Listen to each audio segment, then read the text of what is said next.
Right, so in today's video, we're going to be giving a newly seeded lawn its first cut and going over sort of how you know the newly seeded lawn is ready for that cut, what you should do in terms of aftercare with feeding it, and also overseeding patches where some of the seeds might not have taken and what might actually have caused those problems to occur. This is just one part of a complete lawn renovation series. If you want to go and check out the other parts, I'll leave them linked down in the description below. Now that we're 3 weeks on from that first feed, it's ready for its first cut. And the easiest way to know if your newly seeded lawn is ready for that cut is to look at the length of it.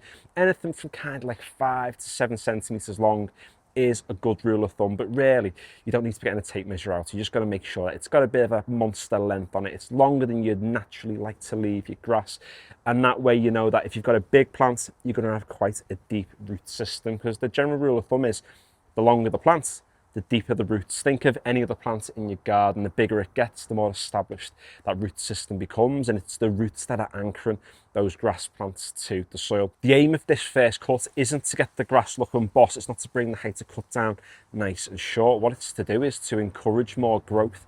There's two ways you can get a plant to want to grow, and that is to either feed it or to give it a cut. However, there are a few things to consider before you go in and make a brew.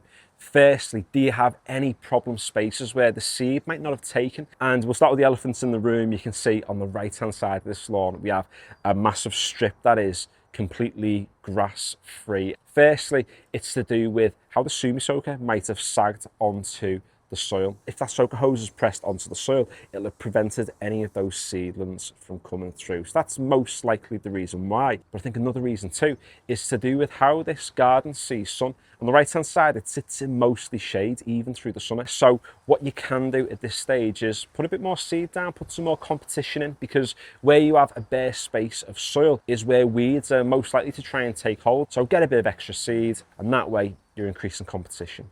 Now, the next thing you're going to want to consider too is giving your lawn another feed. 3 weeks ago, this lawn had its first feed, and 3 weeks on, we're giving it another granular feed. It's important at this stage, and the reason why I say it is because we're trying to thicken this lawn as fast as we can. The best way to do that is to feed the lawn and to cut the lawn. It's the combination of those two things that are going to enable this lawn to succeed as fast as possible. What I'll be doing over the next few weeks is continuing to give this lawn a cut on a regular basis. I'm going to aim for twice a week, because that way what we're going to do is really get that lawn to go absolutely agadoo. So if you want to follow along with the progress of this lawn over the next few weeks, then consider subscribing if you haven't already. It's either going to look like this or this or this. Trust me, it's going to happen, because what I said to you earlier this year is that this lawn that died off massively over the winter bounced back. So if you want to check out how we actually took this really thin lawn